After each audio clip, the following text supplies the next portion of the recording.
In the Arizona desert, a detective needs to link a murderer to a crime scene. The only witnesses are two bean pods. A grotesque murder on a quiet beach has police baffled. A forensic geologist hopes to transform a spoonful of sand into a witness for the prosecution. After years of hunting for a clandestine grave, the only thing binding a killer to his victim is a tree root. In the past, rural landscapes have offered safe haven to murderers hoping to keep their crimes concealed. Now, thanks to the burgeoning fields of forensic botany and geology, the killer who puts his faith in nature's silence sows his own seeds of destruction.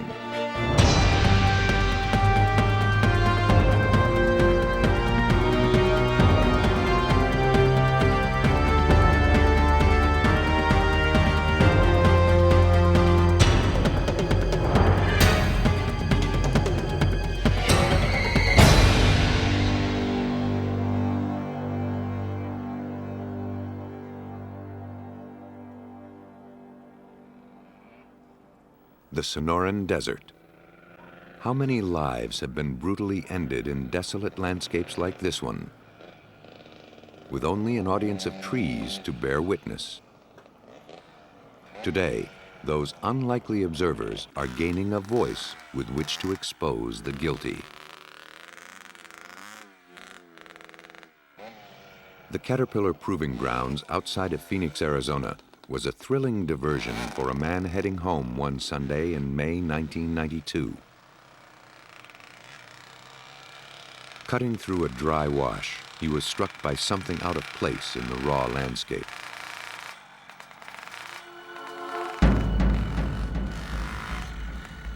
He moved in for a closer look.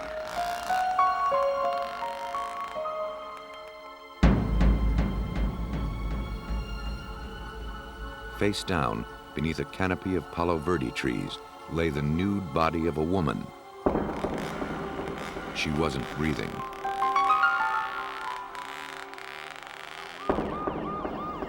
Officers from the Maricopa County Sheriff's Department arrived at the scene. From the condition of the body, it appeared the victim had been murdered within the last 12 hours. Her clothing was scattered nearby. Braided wire and shoelaces were wrapped around her wrists and ankles. It seemed the killer had spent some time with the victim before leaving her here. Detective Charlie Norton led the investigation. The victim was identified by her fingerprints as 30-year-old Denise Johnson. She'd been arrested for prostitution. Hours passed as the team pored over the crime scene. They hoped to weave tatters of evidence into the coherent narrative of a homicide. She had a white t-shirt, just an undershirt, was wrapped around her neck, and it looked like maybe she had been strangled.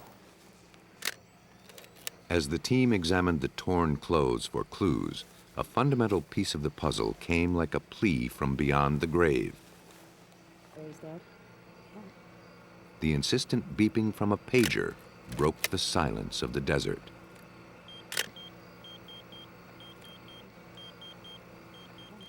Was some friend, unaware of Johnson's fate, trying to reach her? Or was this the forgotten property of a careless killer? A court order was obtained and the pager company contacted. The owner of the pager was traced through its ID number. The pager subscriber was a fellow by the name of Mark Bogan, and he said that his son Mark had exclusive use of the pager because he didn't have any telephone communication, and basically that was the only way that the family had to get in touch with Mark.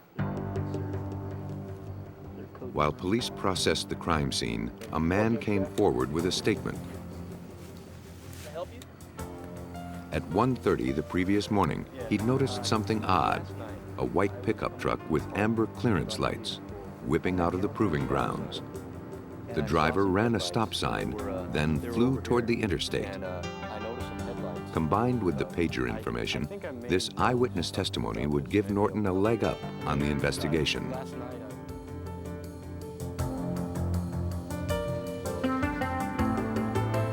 When Norton learned that Mark Bogan owned a white pickup truck with amber clearance lights, it seemed to him he found the killer. He would now have to prove it.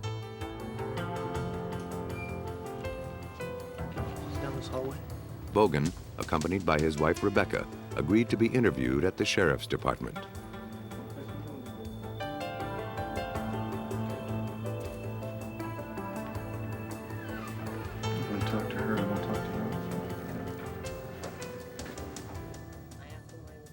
In an interview with police, recreated here, Rebecca said that on the night of the murder, Mark came home at 2 a.m., his face bloodied and scratched.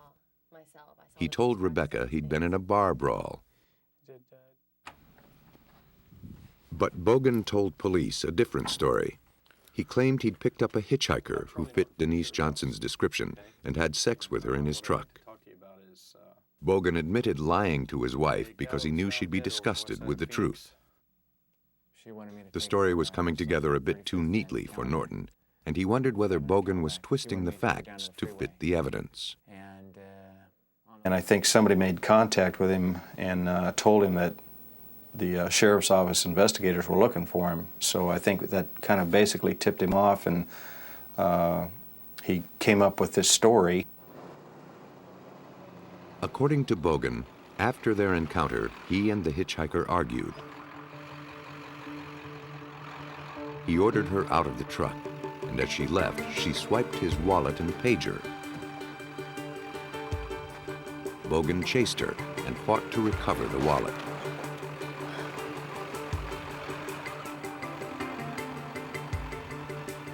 He claimed to have left Johnson on the side of the interstate, alive.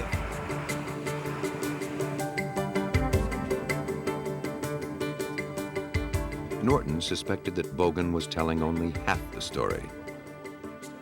I suspect probably that what Mark told me when I interviewed him, as far as picking her up, having an argument and so forth like that, I suspect all that's probably true. But the part that he left out is where it happened and that he ended up killing her.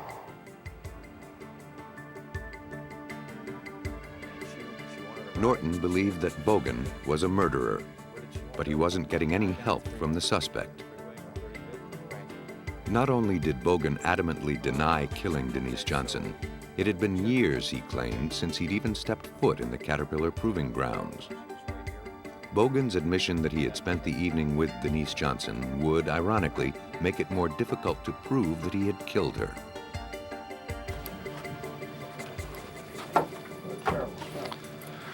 We got nothing on this guy.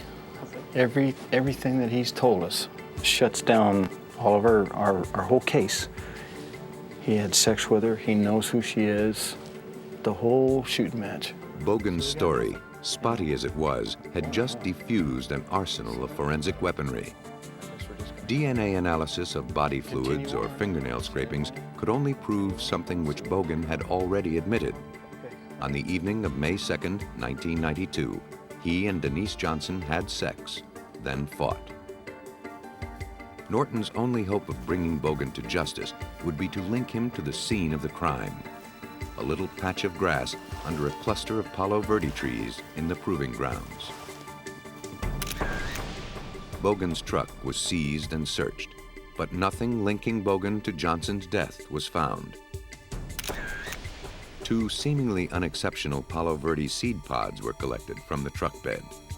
But thousands of these trees grow in southern Arizona. The pods could have come from anywhere. It hardly seemed like the kind of evidence that could tie a man to a murder. Struggling for a way to link Bogan to the crime scene, Detective Norton returned to the proving grounds. Then, inspiration struck. Noticing a palo verde tree with a fresh scrape on it, he theorized that after dumping Johnson's body, Bogan's truck had brushed this tree, causing the pods to flutter free and land in his truck bed. If DNA testing could prove that the pods in Bogan's truck matched the scarred tree, Norton and his colleagues would be able to dismantle Bogan's alibi. But there was a problem. The test they envisioned had never been done before. To catch a killer, Detective Norton approached Timothy Helenaris, Associate Professor of Molecular Genetics at the University of Arizona. Norton wanted to determine whether there was enough variability in palo verde DNA to distinguish one tree from another. When I was contacted by the Sheriff's Department, they told me that they had some pods that were collected from the truck, and they thought they might have matched one of the trees at the site. They did remark that one of the trees had scrape marks, and so they had one particular tree in mind. So I asked them to collect pods from all the trees around the sites, but not to tell me which one was marked, and just to number them so it would be a blind study. Using a cutting-edge technique called rapids for randomly amplified polymorphic DNA, Helenaris rendered genetic profiles of sample trees and pods. The results were surprising. Palo verde DNA appeared to be as complex as the human code. It seemed that individual trees could be easily distinguished from one another. Dr. Helenaris first confirmed that the pods from Bogan's truck were from the same tree. He then compared that profile with DNA profiles from a lineup of 11 trees at the crime scene. When we then informed the Sheriff's Department of which numbered tree it was, it turned out to be the one that in fact had the scrape marks on it that they were suspicious of to start with. So we felt pretty confident with our result there. The noose was tightening around Mark Bogan's neck. He was arrested and a court date set. Armed with Helenaris' findings, the prosecution was eager to confront the defendant with the silent testimony of a palo verde tree. But Bogan wasn't going down without a fight. To convict Mark Bogan of killing Denise Johnson, the prosecution hung their case on the admissibility of rapids, a legally unproven procedure. DNA analysis of humans had only been deemed admissible in Arizona courts a few months earlier. Using plant DNA to prove murder would be a stretch, and yet the entire case hinged on it. Bogan's defense team hired its own expert, Paul Keim of Northern Arizona University, to refute Helenaris' findings in a pretrial hearing. If Keim could cast doubt on the validity of Helenaris' technique, Bogan would likely walk out of court a free man. So I think that the Bogan family hoped that my expert advice, expert opinion on the new DNA fingerprinting method that was being employed here would say that this was not a valid approach to forensic science, and that this was not conclusive evidence that their son had been at the crime scene. Hey, Jim, though he was brought into the case as a hired gun for the defense, Dr. Keim's loyalty was to science and the responsible use of laboratory testing. His mistrust about rapids was valid. Since its debut, the new technique had been known to give false readings if the extremely careful controls aren't maintained throughout testing. In my opinion, it meant that we had to hold it up to a very high standard of scrutiny, and so that it was important that we understood everything that was done here and that it was done correctly. When performed with extreme care, rapids provides researchers with an amazing new tool: the ability to look at an organism's DNA without any prior information about that species' genetic composition.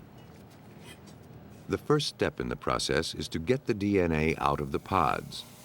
The seeds must be removed for accurate testing. Each represents a mixture of the tree's genetic material with the pollen that fertilized it, and would therefore introduce separate DNA into the test. Liquid nitrogen instantly freezes the pod so that it can be easily pulverized. Once it has been purified, the DNA is ready for PCR gene amplification. This heating process increases a minute sample of DNA, to provide technicians with ample genetic material for testing. When reconstituted with water, the seed pod's DNA will be invisible to the eye, but extremely revealing in other ways. The palo verde sample is now ready to yield its genetic fingerprint. In order to make that pattern visible, a process called gel electrophoresis is used. Blue dye is added to the DNA sample, which is then inserted into the lanes on a jello-like slab. Exposure to an electrical field causes the fragments in the DNA to separate. The resulting barcode is then illuminated with UV light and photographed. When hired by Bogan's defense team, Keim had been skeptical about Rapid's ability to conclusively differentiate between palo verde trees. But when he studied Dr. Helenaris' data and the painstaking process by which he collected it, he was surprised at how definitive the results were.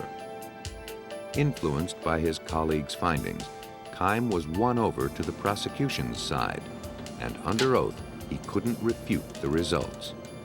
In Keim's opinion, the tree and the pod matched to a great degree of certainty.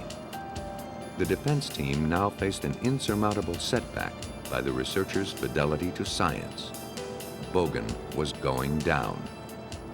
When I examined the scientific evidence, the first thing that was most obvious to me is that the DNA from the pod that was found in Bogan's truck did in fact have exactly the same DNA fingerprint pattern as one of the trees where the body was found. Helenaris and Keim had placed Mark Bogan at the crime scene. After he had killed Denise Johnson, Bogan backed his truck into a tree and shook loose the evidence that would later convict him. The unrefuted genetic findings decimated the foundation of Bogan's defense. Bogan was convicted of murder and sent to prison for life.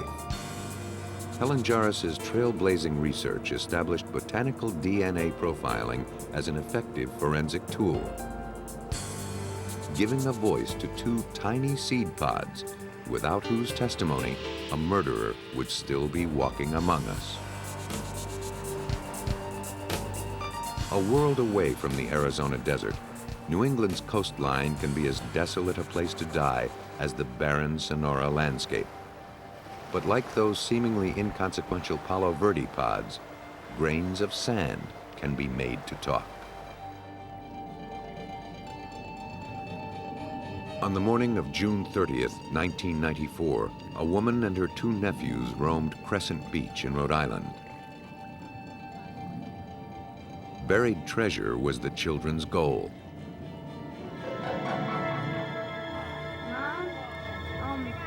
What they found instead seemed to have been buried alive.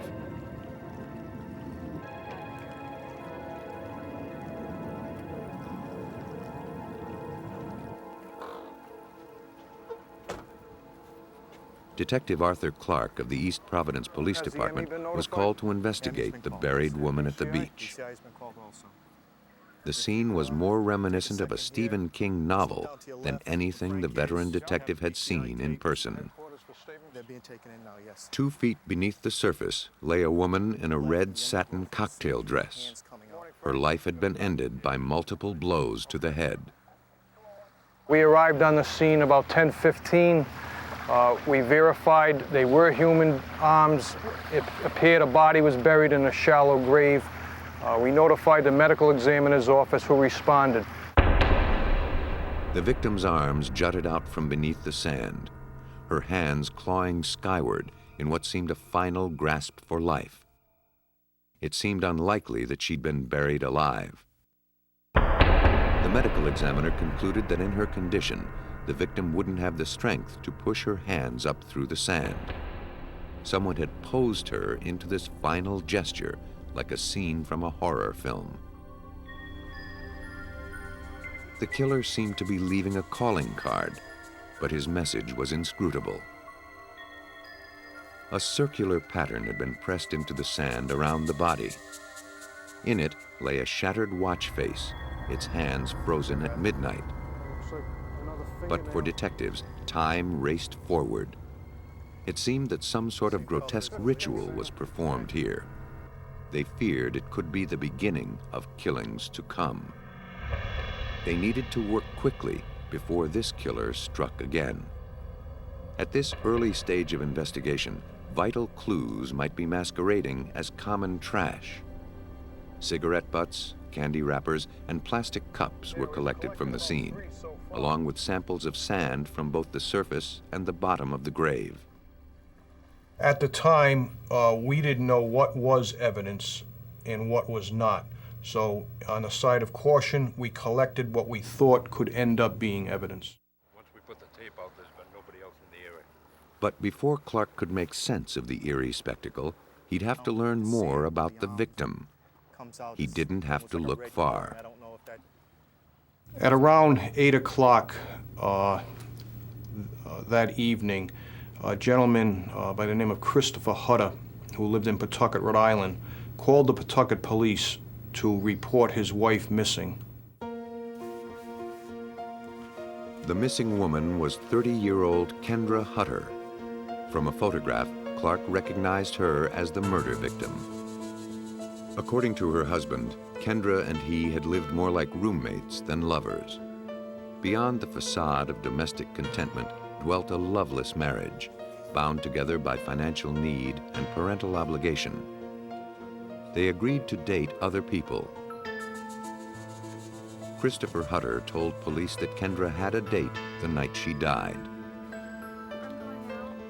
Police later learned she met him through a personal ad. The divorced white male described himself as a cheerful, attractive father. Hoping to add a dash of romance to her life, she contacted him and they arranged for a date.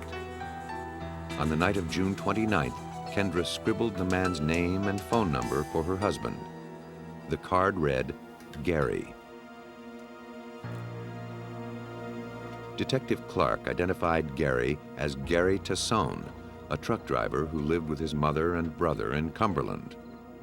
He told police that he'd had 3 dates with Kendra Hutter, but denied having been with her on the night of her murder.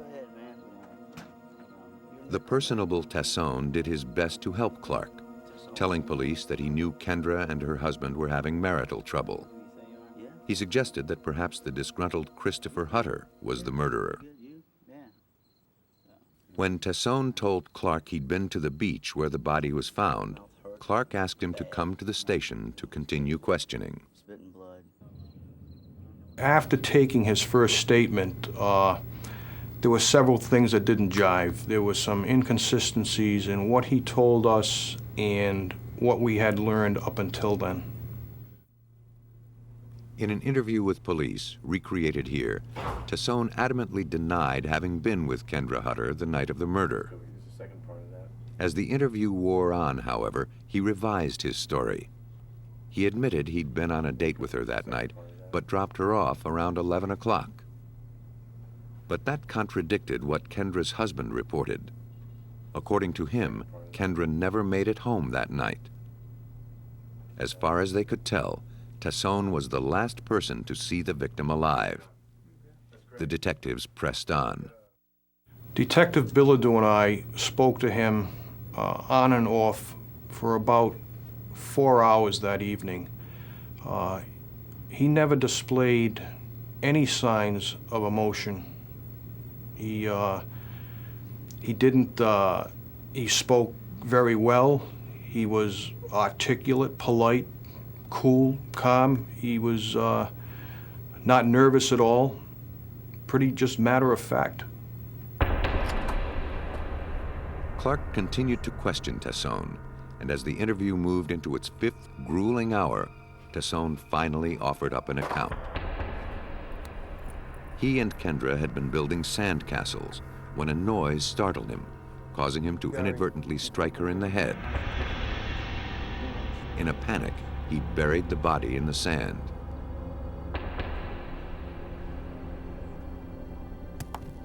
Considering the extent of Kendra Hutter's injuries, 7 strikes to the head, Clark rejected the story. There was no question in the detective's mind that the victim was killed intentionally.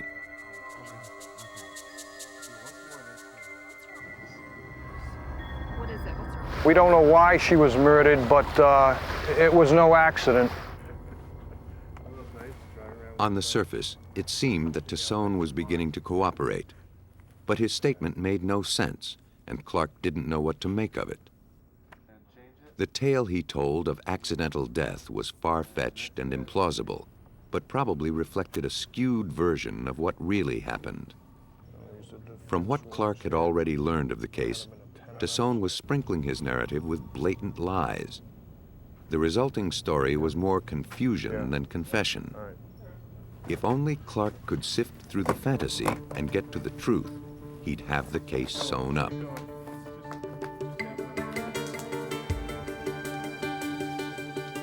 For now, Clark had to follow along and see where Tassone would take him. Under the guise of cooperation, the suspect led police to a roadside embankment where he said he ditched the shovel. It seemed like just another delay tactic, but a shovel did indeed turn up.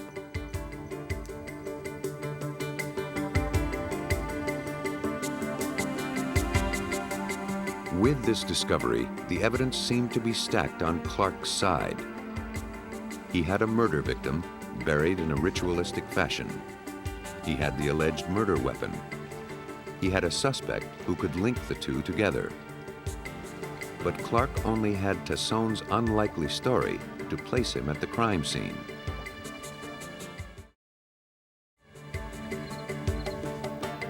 To make the charges stick, he needed to construct a more coherent account of what happened. Armed with a warrant, police searched Tassone's car. The findings were slim, amounting to little more than a scattering of sand. It seemed Clark had found all the evidence there was to find. It was time to go to court. But at the start of the criminal trial in January of 1997, Tassone began to backpedal. Claiming to have been coerced into confession in exchange for immunity, Tassone recanted his story and explained away the sand in his trunk as having come from an evening with another woman at the beach. The shovel, he said, was just a shovel. Police couldn't disprove it. Suddenly, Detective Clark found the tide was turning against him. Without Gary Tassone's confession, Detective Clark and the Rhode Island police had to treat the case as if they'd never had a confession at all. To link Tassone to the crime scene, Clark needed solid evidence, but all he had was a handful of sand. Clark knew the answer was written here, but he wasn't able to read it. To build a case on such unusual evidence was beyond the resources of his small department. He had to call in the experts. He sent the physical evidence to the FBI's forensic geology lab, the only one of its kind in the country. There, geologist Bruce Hall examined the shovel, the blanket, debris from the crime scene, and the sand recovered from Tassone's vehicle.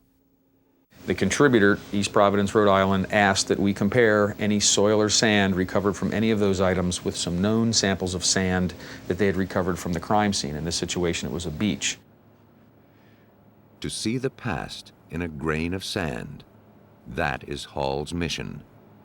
Each grain is a world unto itself, differing not only across continents, but across the length and breadth of a shoreline as well. Every child knows that sand on the surface of a beach is different from sand below. But what few criminals realize is that these differences can be measured and compared.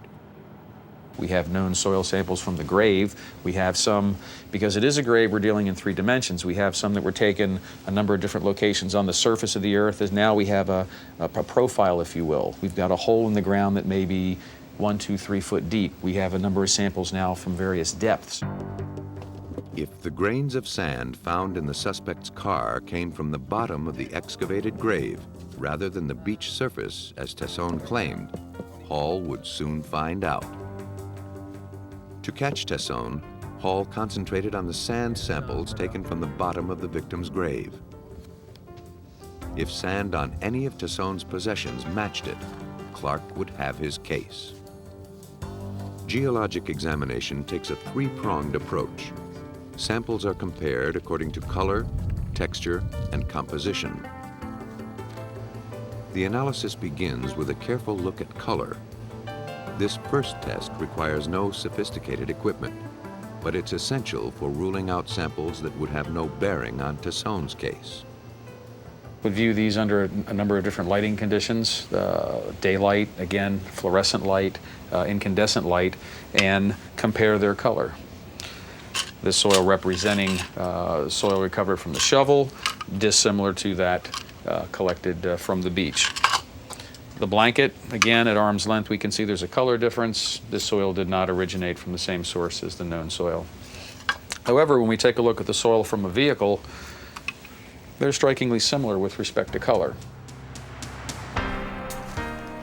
The color comparison demonstrated that, judging from the sand grain evidence, the shovel may not have been involved in the crime. Or Tassone may have used it elsewhere before ditching it. It seemed like just another red herring Tassone threw out to get police off his scent. Tassone won that battle, but not the war. The sand from his car matched the color of the sand collected from the bottom of the grave. Hall moved on to phase 2 with this sample, analyzing texture. The sand is rinsed with water and exposed to ultrasonic waves, which vibrate off any silt or clay clinging to the sample. The sample is dried and placed under a stereo microscope. Now, Hall looks at the size and texture of the grains. A well-sorted sample consists of same-sized grains, like table salt, whereas a poorly sorted sample contains a variety of sizes, like a can of mixed nuts. Hall also looks at the shapes of the individual grains. Are they round, angular, or oval, for example? In the sand from Tassone's car, the grains were mixed consistently. The sample was said to be well sorted and made up of well-rounded grains. So was the sample taken from the bottom of the grave. The walls were closing in on Gary Tassone, but Hall still had one more test to perform. He examined the soil samples under a polarized light microscope to determine their mineral composition. Different minerals have different optical properties when exposed to polarized light. These characteristics enable Hall to identify them. Characterizing minerals is fundamentally no different than characterizing an individual. How tall is that individual? How much do they weigh? What is their hair color, eye color? And you characterize a mineral in the same fashion. The sample from Tassone's trunk was composed predominantly of quartz, with a small amount of the mineral feldspar. When he looked at the sand from the bottom of Kendra Hutter's grave under the same conditions, he found the samples matched. Bruce Hall had now proven that Gary Tassone was in fact with Kendra Hutter on the beach the night she died. And, more than that, he proved that Tassone buried her body. Based largely on the strength of Bruce Hall's forensic evidence, the jury found Gary Tassone guilty of first-degree murder. He is serving a life sentence without parole. The strange man had lured a woman from the personal ads, beaten her in the head with a shovel almost 20 times, and buried her in a way sure to be noticed. The motive and meaning of his crime remain a mystery. Also unknown is whether this was the first strike of Gary Tassone. As he drove his truck across the country, did he place ads in other papers, luring unsuspecting women like Kendra Hutter to their deaths? Or was his first victim also his last? Though the grave markers may be erased by time, nature doesn't forget death. The world is forever changed for the family of a murder victim. The same holds true for the landscape in which a body is buried. 20-year-old Sher Elder was known around the Denver suburb of Lakewood, Colorado, as having a mind of her own. It didn't make for smooth relationships. On the evening of March 27, 1993, she had a skirmish with her boyfriend, Byron Powers. No doubt apologies follow after a few hours of downtime.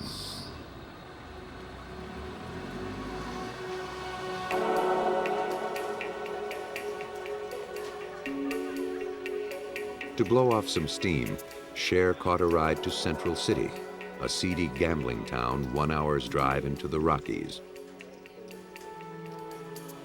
Her escort, an older man, was good company, and her moodiness lifted as the night wore on.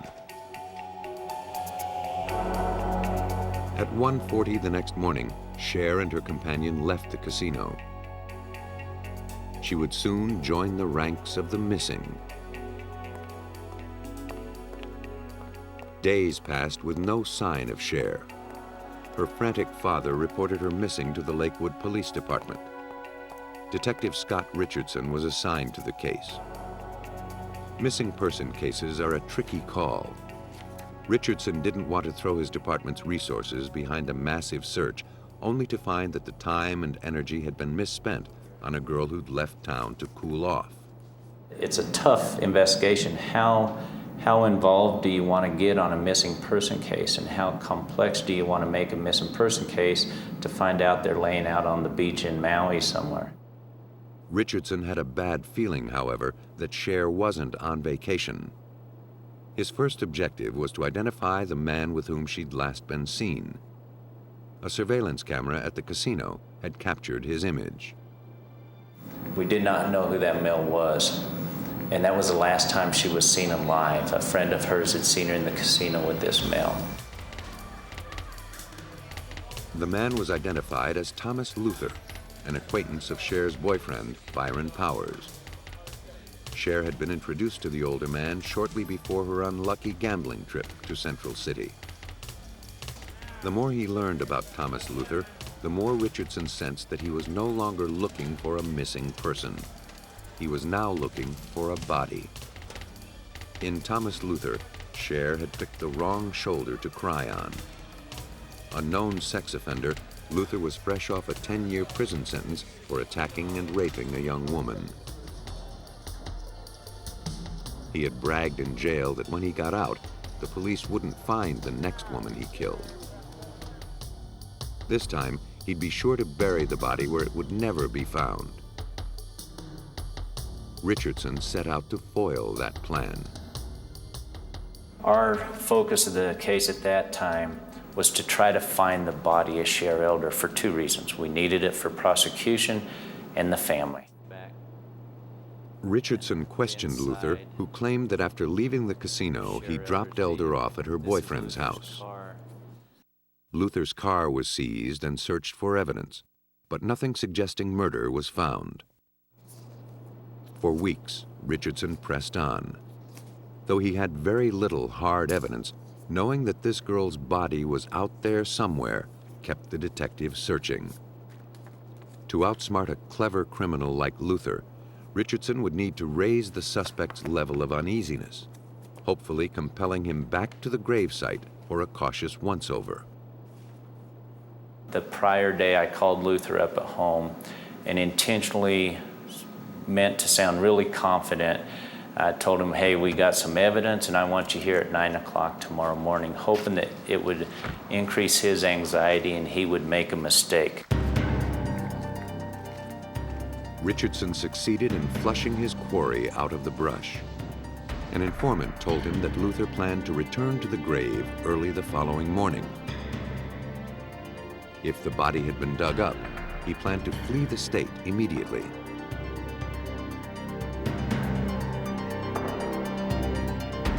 Meanwhile, undercover officers cast a wide net over the metropolitan Denver area, tailing Luther's acquaintances and scouting major roads. The morning of his meeting with Richardson, police observed a man in a car parked beside the road. Soon, police saw Luther emerge from the woods and get into the car.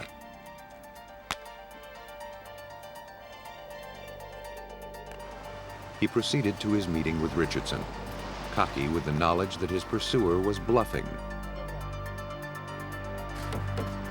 Without a body, Richardson couldn't hold Luther. He was bound by law to release him and his car.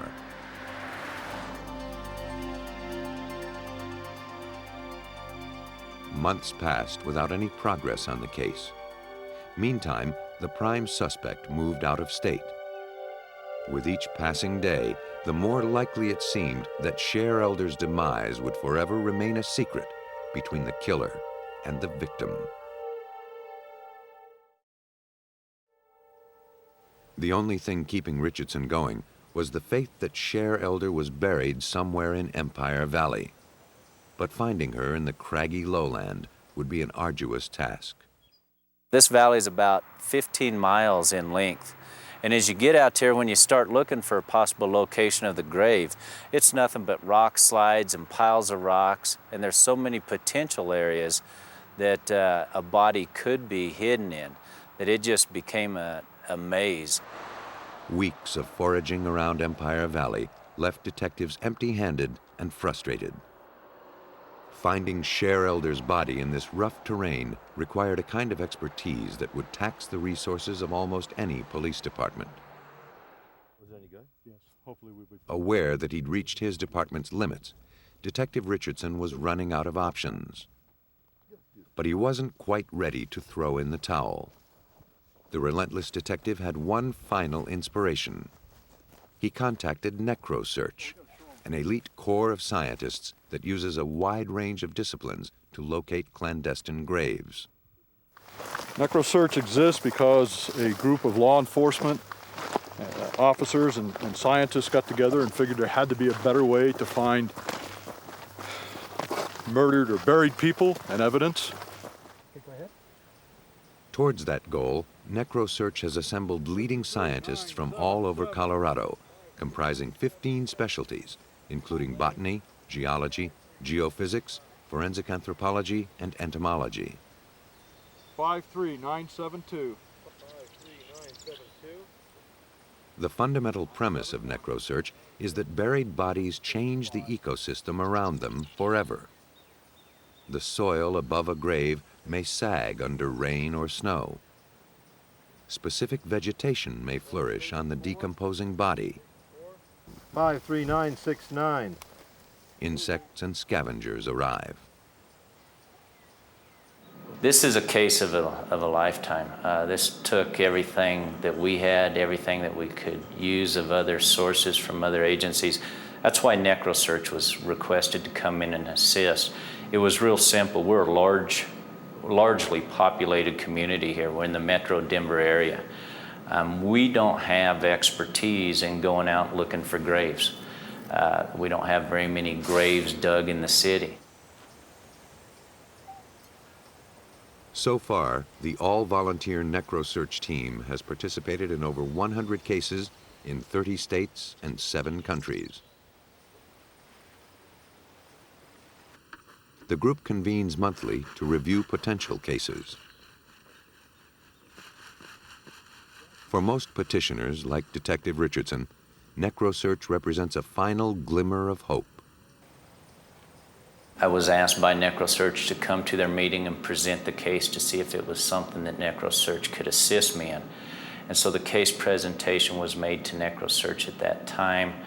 And boy, they asked me questions that I'd never thought of, such as what color was the dirt on Luther's pants when he came to get his car, because that may indicate he crawled out of a mine shaft or he may have been in a sand pit. And it was pretty apparent right then that when I contacted NecroSearch, these are the people that can help me because they have the experience in trying to locate a grave. The rocky terrain hampered the endeavor, making disturbances in the soil difficult to spot. The team probed the earth for clues undetectable to the human eye. On the geology side, we're looking for disturbances in the layering. And everything is layered. You wouldn't think so, but you come out here, you dig down a few feet, you'll find various layers within the rock, or within the soil, and we're looking to see where that's been disturbed. Ground sweeps, aerial searches, and infrared analysis ruled out many potential grave sites. But still, as the months passed, no body was found. It seemed like Thomas Luther's boast about outsmarting police was coming true. In late January of 1995, a tip led Detective Richardson and NecroSearch to a steep, piney slope off the highway. Rocks covered most of the area. A grave could be disguised anywhere. NecroSearch did some preliminary testing of the location, but were shut down because of weather. It was now nearly 2 years after Sher's disappearance. You don't like me and I don't like you, and that ain't no... Then a crucial break came. Byron Powers, Sher's boyfriend, landed in prison for assault. It seemed Sher had a fatal lapse of judgment in her choice of companions. In an effort to lessen the charges against him, Powers dangled a piece of information in front of the police. He said he knew that Luther had killed Sher Elder, and he knew where he'd buried her body. Powers had been there about 3 weeks after Sher's death to help Luther better conceal the grave.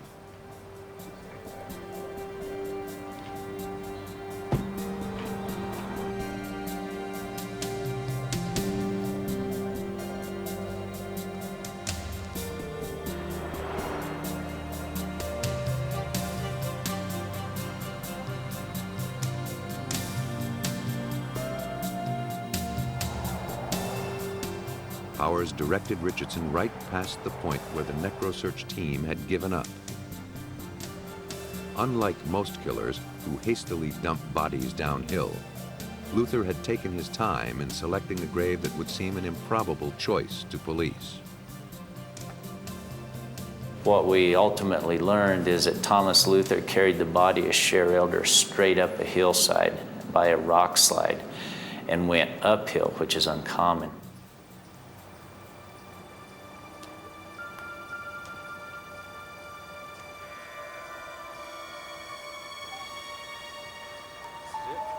The pile of rocks that Powers pointed out was less than a foot from the place that Richardson and NecroSearch had been testing shortly before the weather had forced them to quit. We were 2 inches from the body of Sher Elder when we quit digging the first time. We went back, excavated to remove the body of Sher Elder.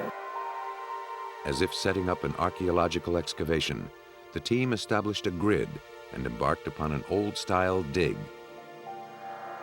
Laboriously, the team scraped soil 10 centimeters at a time.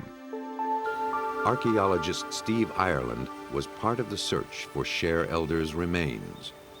There, the initial 2 or 3 inches of ground was frozen. It was, January or February, as I recall. And so there had to use a pick in order to get that top couple of inches, which was frozen off. After 4 days and 2 feet of digging, the team reached bone. Excavated with fine hand tools like whisk brooms, toothbrushes, and bamboo sticks, the remains of a body finally took shape in the frozen soil. Dental records would identify the body as Sher Elder. Preliminary autopsy results showed that the young woman had been shot in the head 3 times, execution style. This discovery might have been enough evidence to convince a jury that Luther had killed Elder.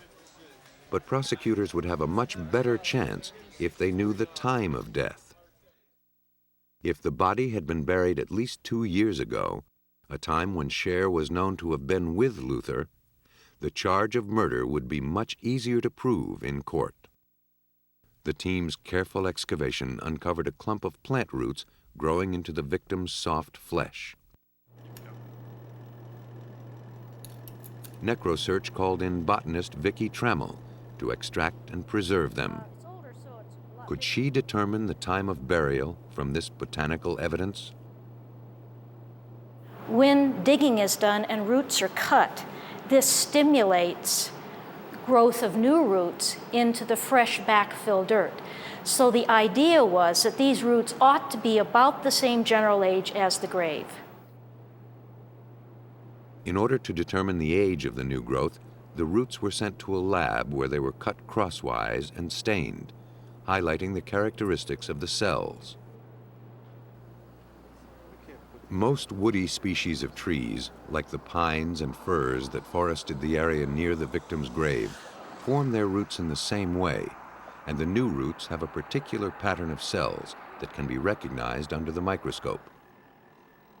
Most of the differences involve the xylem, which is the water-conducting tissue in the plant. And what I'm seeing is the water-conducting tissue kind of in a triangle. And it's the triangle shape that tells me that that is a very young root, about a first-year root. Another year's growth sees a significant change in the cells. The triangle of tissue gives way to larger water-conducting cells.